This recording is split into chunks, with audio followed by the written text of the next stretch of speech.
So ఇప్పుడే మనం చూసుకున్నట్లయితే మరొక బ్రేకింగ్ న్యూస్ అయితే రావడం జరిగింది. సో వెదర్ రిపోర్ట్తో మళ్ళీ మీ ముందుకైతే వచ్చాను నేను. సో ప్రతిరోజు వెదర్ రిపోర్ట్తో మీకు వివరిస్తూ ఉన్నాను అనమాట. సో కాకపోతే చాలామంది అయితే ఇది మనకి ఐఎండి భారత వాతావరణ విభాగం వారు విడుదల చేసిన వెదర్ రిపోర్ట్ అనమాట. సో ప్రతిరోజు కూడా ఏ విధంగా మనకి ఏపీ తెలంగాణలో ఉండబోతుందో నేనైతే మీకు చెప్తూ ఉన్నాను. సో చాలామంది అయితే లైక్ అయితే చేయట్లేదు, చూస్తున్నారు కానీ. అయితే తెలంగాణలో మనం చూసుకున్నట్లయితే తెలంగాణలో ఉత్తర తెలంగాణలోని సో కొంతవరకు వాతావరణం అయితే మేఘావృతం ఉండబోతుంది. ఇక ఆంధ్రప్రదేశ్లో చూసుకున్నట్లయితే పార్వతీపురం మన్యం జిల్లాలో అయితే కొంతవరకు మేఘావృతమై ఉండబోతుంది అనమాట. సో మిగిలిన రాయలసీమ జిల్లాలు కావచ్చు, మిగిలిన జిల్లాలు కావచ్చు ఎండలు అయితే కాస్తున్నాయి.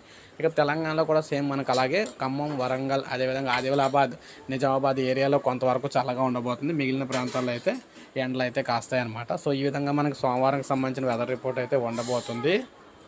ఈ విధంగా మీకు తెలంగాణ, ఏపీలో ఏ విధంగా ఎక్కడెక్కడ వర్షాలు పడే అవకాశం ఉంది, ఎక్కడైతే ఎండలు కాసే అవకాశం ఉంది ప్రతిరోజు మీకు వీడియో రూపంలో అందిస్తూ ఉంటాను నేను. ఒక లైక్ చేయండి, సబ్స్క్రైబ్ చేసుకోకపోతే మన ఛానల్ సబ్స్క్రైబ్ చేసుకొని